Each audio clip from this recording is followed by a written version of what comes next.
sëñ Xaadim yaa ngi fa woon. waaw loolu lañ bëgg. léegi ñun comme ñun moomuñu café acte. waaw ñoom nee nañ ñi ñuy teewlu ñoo ko moom. waaw léegi ñoom buñ d'accordee. ñoom nee nañ table bi neexatu leen.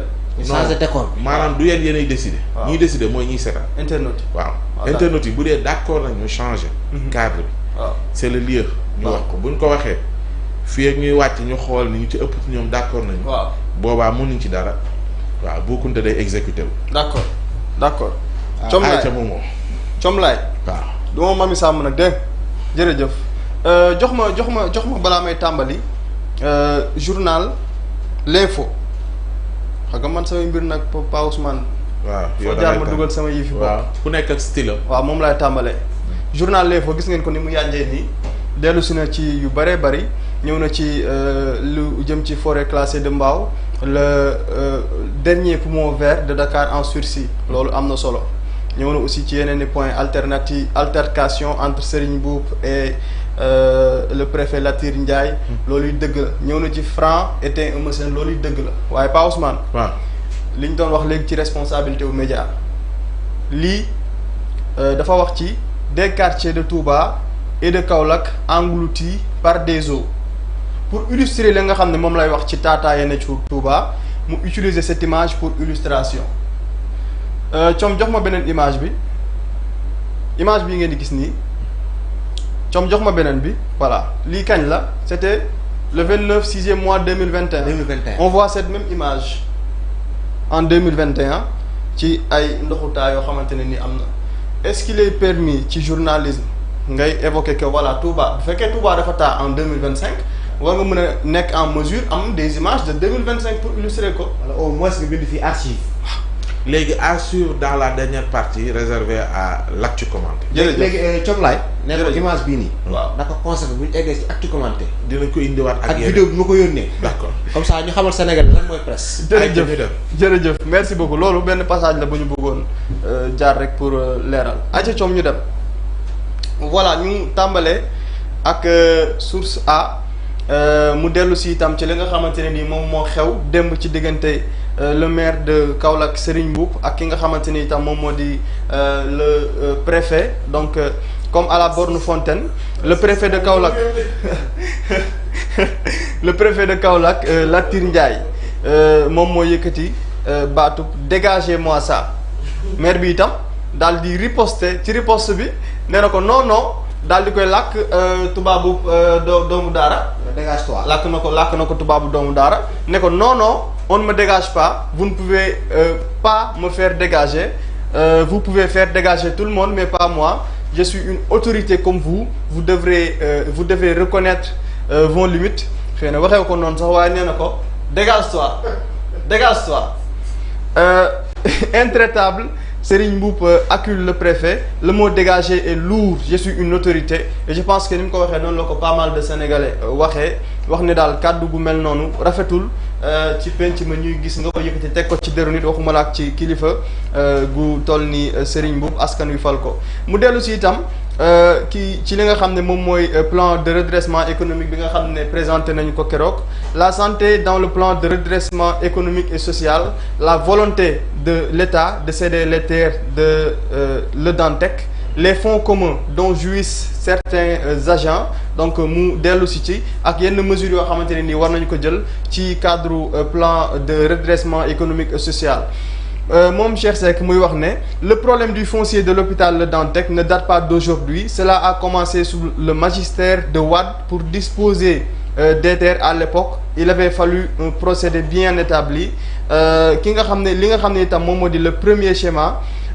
c'était de ne plus investir à l'hôpital Le Dantec pour laisser mourir les services et laisser les bâtiments délabrés pour ensuite invoquer des raisons de sécurité et délocaliser les services mu mel ni am na pexe yoo xam ne yàggoon naa am daal ngir mën a teg loxo ci suufu Dantec comme ni ñu ko gisee ci daanaka li ko wër fépp ca plateau saa su ne ñuy gis ci suuf sa daal jaay goo xam ne dafay faral di am ñu ngi fàttaliku Dantec ak bi ñu ko bëggee jaay comme quoi dañu bëgg a jaay benn wàll ci suuf si ngir mën a tabaxee beneen wàll bi par la suite mu ni ce fut autour du service de chirurgie cardiaque qui a été finalement construit à Fann quand le président Wade a compris ce qui était en jeu, il a décidé d'y mettre un terme. Donc le président Abdoulaye Wade à un certain moment il s'est rendu compte que lii lu sérieux la mu daal di fexe ba yemale fa mbir yooyu yëpp jëm ci fexe ba teg loxo ci suufus Dantec. Donc moom dellu si na ci nu mu gën a yaatoo lépp mi ngi ci biir journal Source A. coom ñu dem ci beneen point actu mu dellu si ci ba tey la nga xam ne nii moom moo xew démb ci diggante le préfet ak ki nga xam ne moom moo di le maire Serigne Mboup ki nga xamante ni itam moom mooy le xalif général de Medina Baye di Cheikh Mahi Niass moom itam daal dina am rôle bu am solo boo xam ne am na ci mooy gannaaw loolee ba mu amee fexe na ba woo leen ñoom ñi nga xamante ne nii ay doomam lañu daal di leen ñu daal di waxtaanee lépp ba daal di joxante loxo muy acte bu am solo ni mu ko defee woon ba hors du Sénégal coow di am feneen mu mën a déplacé wu ngir di fay foo xamante ne guerre fa am defe naa ne la même chose la def ci bu fekkee ne am na ñoo xam ne ñàkk déggoo am na ci seen diggante ñu am taxawaay bu am solo ngir fay coow loolee nga xamante ne nii am na. ñu dellu si itam ci ki nga xam ne moom moo di le président de l'Assemblée nationale El Malick Ndiaye mi nga xamante ne dafa dem ca mission de remobilisation politique dans le Jolof. ci tournée politique boo xamante ne def na ko bu riche en échange ak ay structures locales de Pastef comme on dit à chaque fois en politique c'est important ngay dem di jege li nga xam ne nii moom moo di sa base mu mel ni daal El Malick Ndiaye amal na mobilisation wala gën a remobiliser li nga xam ne moom moo di parti bi fële ca Jolof nga xam ne fa la soxee ko coom laa ñu dem alors ba tey laas di dellu si ci li nga xam ne moom mooy la xew démb donc ki nga xamante ne nii moom moo di le préfet dafa daal di demander au commissaire de dégager le maire Serigne Mboup et je pense que c'est le lieu Serigne Khadim ñu rafetlu taxawaay bi nga xamante ne le commissaire am na ko. parce que je pense que am na loo xamante ne bu fa àggul démb c'est parce que taxawaay bi mu am la. mooy comprendre na ci moment boobu qu'il fallait tempérer ba mbir yi bañ a àgg fenn fi. Concert de réprobation sur les réseaux sociaux, le khalife de Niassène réconcilie les protagonistes. Aïcha Thiom ñu dem Thiom laay voilà yor Serigne Khadim te xam naa ne lii dinañu ci ñëw léegi keroog ci kàddu yu président de la République dafa def une révélation boo xam ne bi nga ko waxee ñëpp a téye seen i gémmiñ muy lu jëm ci immeuble ba nga xamante ne nii au conseil des collectivités territoriales fa la nekk fële ca Point E moom journal yor mu ne Point E point noir 20 milliards engloutis dans l'immeuble du haut conseil des collectivités territoriales Birima Mangara et Cheikh Seck au cœur du scandale ñoom ñaar itam mu jàpp ne ñoom ñoo nekk derrière la nga xamante ne moom le président wax ci ay njuuj njaaj yoo xam ne jot na fa am une alerte interne de la SOGEPA à l'origine de la révélation du scandale gis nañu itam ki nga xam ne moom moo jiite SOGEPA bi mu ñëwee léegi benn taxawaay bu mu am ngir lépp loo xamante ne ni moomeelu état la te mu nekk ci yeneen loxo mu fexe ba teg ci loxo mu mel ni SOGEPA moom moo njëkk a teg acte bi jëm ci révélation bi nga xam ne moom le président daal di def yor duñu xamal ne ca 2018 état dafa def acquisition d'un immeuble R+8 avec sous-sol boo xamante ne ma nga nekk fii ci Point E ci superficie de terrain bu toll ci 1200 mètres carrés ci montant bu toll ci 14,4 milliards de francs CFA hors taxe donc état def na acquisition ci boobule terrain soit environ 20 milliards TTC goo xam ne moom la état décaissé ngir jël kër googee nga xam ne moom mooy immeuble bi l'absence d'acte de vente mooy njaay googu acquisition ba la mu am yépp amul benn acte de vente boo xamante ne am na si amul itam dara loo xam ne respecté nañ ko ci procédure du code du domaine de l'État li nga xam ne itam moom moo jëm ci poursuite du paiement des loyers soulève de sérieuses suspicions de surévaluation du bien immobilier état moom daal dina génne lu toll ci 20 milliards yi daal di jënd immeuble bi waaye par la suite moom gannaaw bu mu jëndee immeuble bi ba noppi dafa continuer di fay location ci boobule immeuble donc loolu itam defe naa yor dellu si na ci bu baax a baax ci nu mu gën a yaatoo njaay gi itam amul acte de vente te respecté wuñu li nga xamante ne moom moo di procédure du code du domaine de l'État te defe naa loolu dinañu ci dellu si ci actu commenté waaye Pa Ousmane loo gis ni ci suuf waa Djilor diwliñ Djilor donc moom it non futur partenaire. tàmbali nañu sunu partenaire la. ah oui man yaakaaroon naan doo ko gis sax. bañ a gis. mais dinaa gis Djilor di ko romb dinaa gis Djilor di ko romb. ñu waaj a ñëw fii. waaw ñooy waajal ñu ngi fii Djilor donc màggal gaa ngi ñëw. waaw màggal gaa ngi ñëw ñoom nga Touba. maa la ko wax nii de. loolu kay sotti ceeg def ci la. 77 323 323 ba pare usine ba. waaw ma nga Touba. ma nga fa ma nga Touba. tu es bien informé ah moom. 77 ay Pa Ousmane li ma xam ne su ma la ko waxoon. kon yow xam nga yëpp ci Djilor. ay li ma xam yëpp boo ko waxoon. su ma damaa modeste rek mais mënoon naa toog di naan de source sûre. gars yi wax de source sûre maa leen ko info de. naan révélation yi ma mujjee am ñi ma mujjee waxal xamuñu dara dañuy nelaw bi dëgg yëpp di wax rek donc Djilor mi ngi noonu diwlin Djilor mën ngeen ko jënd ci màggal gi. ci lu jëm ci wàllu togg yeeg yooyu ma nga foofu ca Touba. mi ngi disponible aussi fépp ci Sénégal. Thiom ku ci topp Les Échos moom dellu si na ci mbirub inondation ba nga xamante ne defe naa ci laa njëkkee waaye moom nag utilisé wu benn image boo xam ne image 2021 la waaye taw bi nag Pa Ousmane nekk taw boo xamante ne nii bari na lool lu toll ci 139 millimètres de pluie. Et Touba sous les eaux xanaa millimètres cube la bokk. waaw cube kay. waaw certaines familles obligées de quitter leur maison en pleine nuit, des axes impraticables, les alentours de la grande mosquée inondés. L'eau finalement évacuée loolu dinañ ci ñëw léegi parce que nag Les Échos li ngay wax nii ñun on suit mais daal la ñu gis guddi ak ba ñu xëyee la ñu gis wuute na te defe naa loolu dinañ ci ñëw aussi ci actu commenté dellu si war na itam Les Échos ci li nga xam ne moom mooy immeuble au conseil des collectivités territoriales ak contrat des chantiers navals nga xam ne bi fi président Macky Sall war a jugee après élection yi ci la profito daal di fexe ba signé contrat yoo xamante ne le président Bassirou Diomaye Faye bi mu ñëwee dafa daal di jël ndogalu suspendre lépp lu jëm ci contrat boobee ngir fexe ba wootewaat appel d'offre Mame Gueye Diop di xamle ni li nga xam ne moom mooy dëgg ci discussion entre Diomaye et Macky Sall à propos des chantiers navals Dibor Faye au conseil ñu ngi ko créé en 2016 et non en 2014 et son siège n'a été fonctionnel qu'à partir de 2019 sëñ bi waxuñu la waxu au conseil on te parle de l'immeuble bi nga xam ne fa la au conseil des collectivités territoriales nekk Serigne Khadim su ma juumul. waaw n'est-ce pas. On ne te parle pas du haut conseil des collectivités territoriales mais immeuble ba nga xam ne fa lañ nekkoon. immeuble ba ñu nekkoon la ñuy wax. voilà waxuñu kañ la fonctionnel ak kañ la fonctionnel parce que nag soo créé institution bu toll nii. loolu luyee ko immeuble R+. waaw parce que ñoom dañuy wax ne.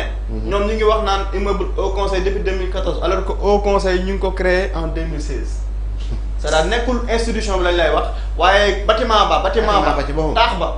moo tax ñuy wax. nga leen ca ñëw. Birane Faye 2018 kon di fay location. waaw man de kër gu ma jënd du ma fay location dëgg yàlla. Birane Faye le bâtiment a été loué dans un premier temps puis acquis en 2018 à travers un plan de remboursement étalé donc loolu la ñu mën a jàpp ci mbir mi te dinañ ci ñëwaat léegi Thiomlaye enquête FMI Sénégal un mariage de raison mu mel ni gannaaw situation bi nga xamante ne ci la Sénégal nekk FMI itam am taxawaay boo xam ne am na ko ci jàppale bépp réew boo xamante ne dafa nekk ci bile situation waaye mu mel ni daal dafa am xalaat bu nekk ci diggante bi ba mu mel ni diggante bi daal rataxul noonu kii di journal L'Enquête di dellu si ci kàddu yi nga xam ne le premier ministre wax na ko nee na critiques yi nga xamante ne nii le premier ministre wax na ko mbaa du yàq dara ci sunu diggante ak FMI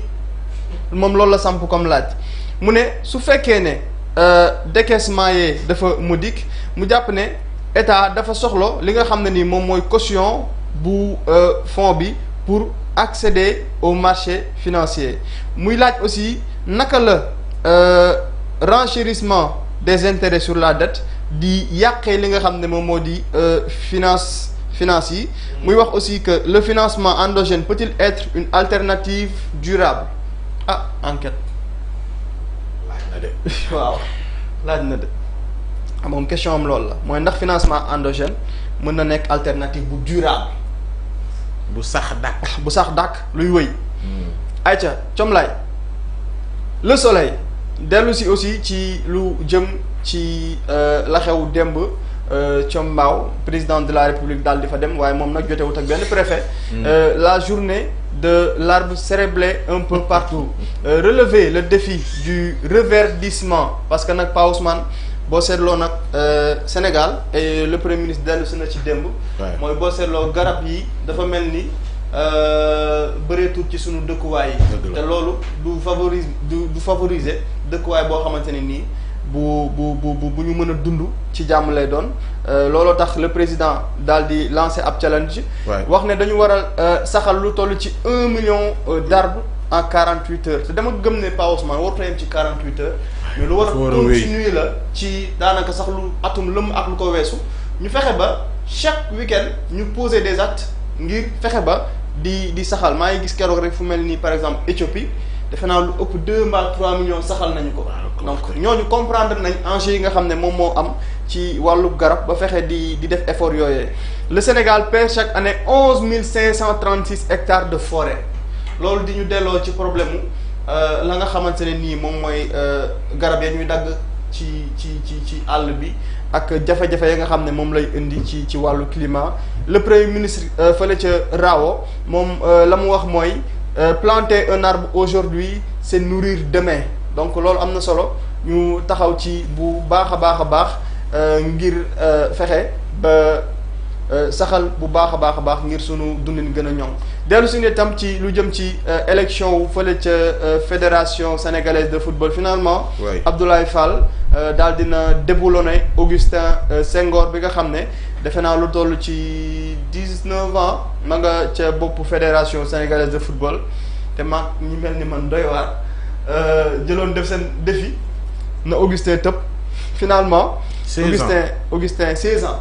waaw mu jóge fa oui 4 mandats de 4 ans donc Abdoulaye Fall moom moo daal di gagné ci élection ya te nag wax dëgg yàlla nekk très loin devant même si ki nga xam ne moom moo di Madi Touré dégg nañ ko ci ab déclaration. ak sax nga xamante ne ñoom ñoo nekkoon ci biir salle ba. Pa Ousmane dañoo wax ne. dañoo gis joxe xaalis ci biir salle bi. daa ci ñëw de. loolu itam nekk doy waar loo xamante ne nii lu jar a taxaw la. Comlaay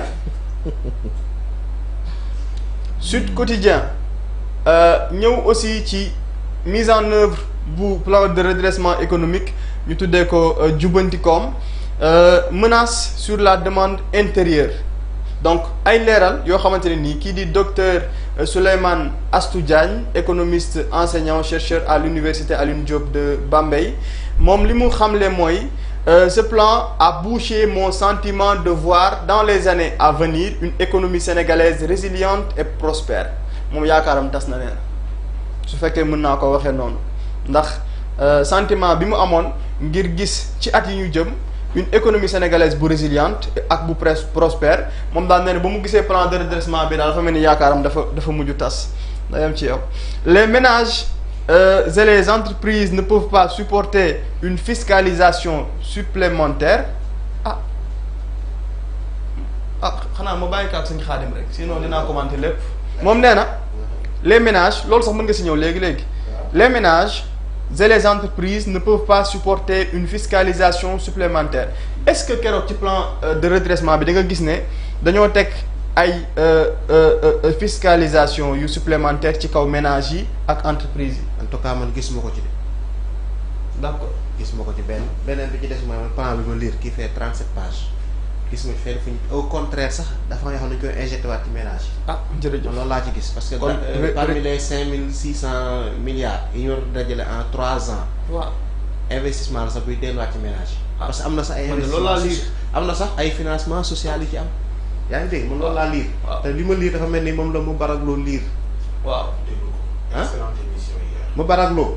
moom li mu liir man moom laa liir. kii nag maa ngi koy déglu El Hadj Assane. waaw kii est-ce que jàllale document yi mu liir. xam naa réeróo moom léeg-léeg xam-xam daa xaw a yaatu. sëñ Astou Diagne xam naa nga xoolaat plan de redressement bi. ayca Comlaay. fi mu ko waxee de moom dafa mën a ci. alors ñu ñëw ci libération. fii nag fii Pa Ousmane lii jaune bi si kaw nii lu garaaw la Bofou Diop prétend avoir été envoyé par Dieu pour chasser Satan du lieu de culte. Arrêté pour le meurtre d'un gardien de mosquée à Mbour lii de doy na waar moom Bofou Diop ñu ngi ko jàpp ndax di ko toppee meurtre ci ki nga xam ne nii moom moo doon garder ab juma fële ca Mbour moom mi nga xam ne moom la ñuy toppee loolu nee na yàlla moo ko yónni ngir mu dàq seytaane ci jumaa ja moom mi nga xam ne moo def jëye ji moom mi nga xam ne mi ngi am lu toll ci ñaar fukki at ak ñett mujj koo mën waaw mu faal laataa muy def loolee nag xamle nañu ni tox na ay juin wu yàmba laataa muy def boobule acte donc moom daal nee na yàllaa ko yónni ngir mu dàq seytaane ba mujj def leneen xaw ma daal mbiri nu mu mujjee noonu mbiru Kocc aussi dellu si nañ ci bu baax a baax Kocc Lëg Daawur le pacte secret mu mel ni daal kooku di Kocc ak ki nga xam ne moom moo di Lëg Daawur de defe naa tur boo xam ne Pa Ousmane tur bu ñu daan faral di dégg la waaw le pacte secret mu mel ni ñoom ñaar daal am na loo xamante ne dox na ci seen diggante bro il ne parlera pas il me doit bien ça donc après le placement sous mandat de dépôt de El Hadji Babacar Dioum ak El Hadji Assane Demba El Hadji Assane Demba a écrit à un de ses contacts formellement identifiés daal di koy wax ni ñoom trouvé nañu le moyen de contacter ce dernier mu wax ko ni ko bro il ne parlera pas il me doit bien ça mu mel ni daal am nañu kóolute guñ am ci moom ba muy rassurer ka nga xam ne moom moo di El Hadji Babacar Dioum di ko wax ni daal kii du mës a wax dara ci li nga xam ne moom la ñuy waxtaanee il a assuré wallahi lui écrit-il bi ñu ko interpellé enquêteurs yi daal di koy laaj ci boobule message muy wax ne loolu yëpp moom moo ko inventé pour rassurer son contact waxtaan boobu daal amut ci ab message aussi sonore au même contact bi nga xam ne moom moo di Lëg Daawur DC daal di ko extraire mi ngi wax encore on est tranquille wallahi lazim priez de s'expliquer El Hadji Assane Demba évoque son droit au silence nee na loolu daal bugg cee wax lu jëm ci identité am lu jëm ci adresse mail personnelle bu nga xam ne dañ ko associé au pseudo Lëg Daawur sous lequel il agissait avec El Hadji Babacar Dioum retrouvé dans les paramètres de configuration des sites ya nga xam ne mooy site porno yooyu interpellé encore par les enquêteurs le mise en cause garde le silence mu mel ni daal bañ ko laajee ci lu jëm ci site porno yeeg ak adresse mail ba nga xam ne moom la doon faral di échanger ak ki nga xam ne moom moo di Kocc Barma moom daal nee na du joxe benn détail ci loolu. La sextape de PS extraite de son téléphone portable El Hadji Assane Demba soutient que c'était pour son usage personnel ab sextape bu ku yuyoo si turu PS boo xam ne ci téléphone am lañ ko fekk waaye El Hadji Assane Demba daal nee na loolu daal moom vidéo ba daf ci doon bànneexu rek. Après avoir récupéré toutes les données comme avec site porno boobee identifier plusieurs éléments très décisifs pour la suite de la traque de toutes les personnes impliquées mu mel ni daal boobule enquête mi ngi wëy bu baax a baax ngir ñu fexe ba lépp la ca xew ak képp ku ca taxee yoon daal di lay teg loxo. Aca Comlaay Walf Quotidien dellu si ca daanaka la ñu doon waxtaanee sànq journal Walf Quotidien bi nga xamante ne nii sunu kilifa di sunu wayjur yàlla na yàlla yërëm ko xaaree ko aljana Sidi Lamine Niass moom moo ko sancoon tey jii la matal lu toll ci 10 000 numéros de une de journaux yoo xamante ne bii journal di Walf Quotidien jot na ko def ci bisu tey bi journal bi di xamle toujours vivant et libre journal bi daal mi ngi continuer di dund waaye am na itam liberté boo xam ne moom la àndal donc ci loolu la dellu si Cheikh Niass ici aussi di président directeur général bu groupe Walfadjri yi wax ne groupe Walfadjri dafa nekk ci situation bu xaw a doy waar depuis année bi nga xam ne ci la ñu dugg mu wax ne Walfadjri n'a pas sa part de marché dans la publicité te loolu nag defe naa kilifa yi dinañ ko dégg ni dans le secteur privé ni avec l'État donc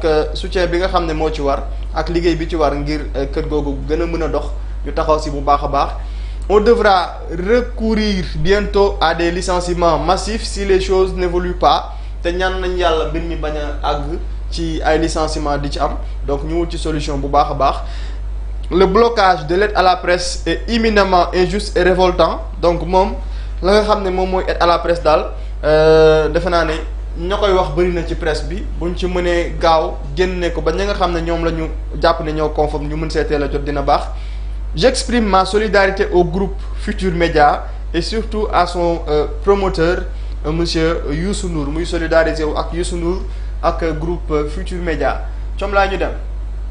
L'Observateur moom mi ngi ñëw ci le remaniement décisif pour porter le plan de redressement les ombres chinoises d'un casting crucial parce que Pa Ousmane keroog bi premier ministre waxee ba pare bon comme dañ ci dellu ginnaaw mën naa bañ a citer mais dafa am ñu bind que dafa am remaniement boo xamante ne nii ñu ngi ko waaj et que le premier ministre dafa annoncé loolee par la suite nag xëy na njuumte la parce que nit di wax ngay jéem a di bind la muy wax parfois mën nga juum ca kàddu ya muy yëkkati wala xëy na bañ a dégg mu waral boobu la information waaye mu mel ni l'Observateur dafay persister ci loolu muy le remaniement décisif gannaaw ba nga tegee plan de redressement muy tactique bu bees dañoo jàpp ne tactique bu bees bi kat équipe bu bees moo ko war a moo ko war a jouer donc sénégalais itam di ci débattre à chaque fois di ko sax réclamer que ab remaniement daal di am ci lu jëm ci plan de redressement bi lu jëm ci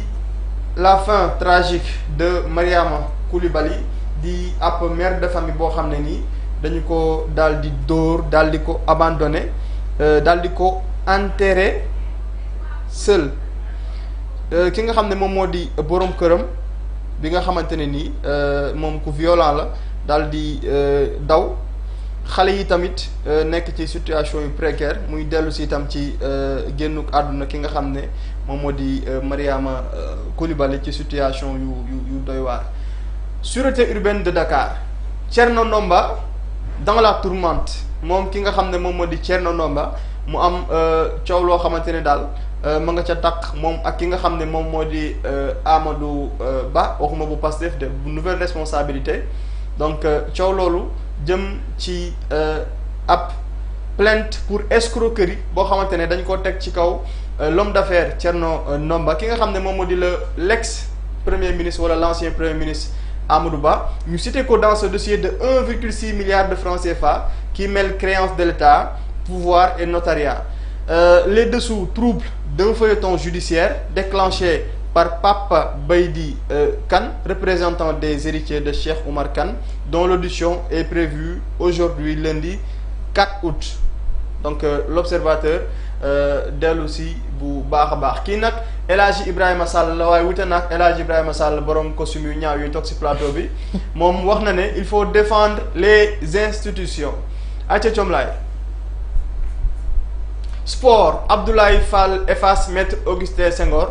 Alhamdulilah gannaaw 16 ans yoo xam ne moom Abdoulaye Fall moom Augustin Senghor nekkoon na ko ci boppu fédération boobee Madi Touré moom dafa daal di gedd au second tour bi ñu defee premier tour ba noppi parce que il fallait que moom Abdoulaye Fall pour mu gagner premier tour mu mën a am les 2/3 du suffrage ngir mën a génn au premier tour moo nekkoon largement devant mais matalul woon les 2/3 par la suite ki nga xam ne moom moo di Madi Touré la mu wax daal mooy il a été dégoûté par la nga xam ne moom la gis ci biir salle ba waral mu mujj gedd ba deuxième tour ba mujj see bokk loolu tax victoire bi dellu ci ki nga xam ne moom moo di Abdoulaye Fall waaye moom it Madi Touré muy annoncé que dina saisir yoon ak ña nga xam ne ñoom ñoo ca war a àddu ca la nga xam ne nii moom moo ca xew Aïcha Thiomlaye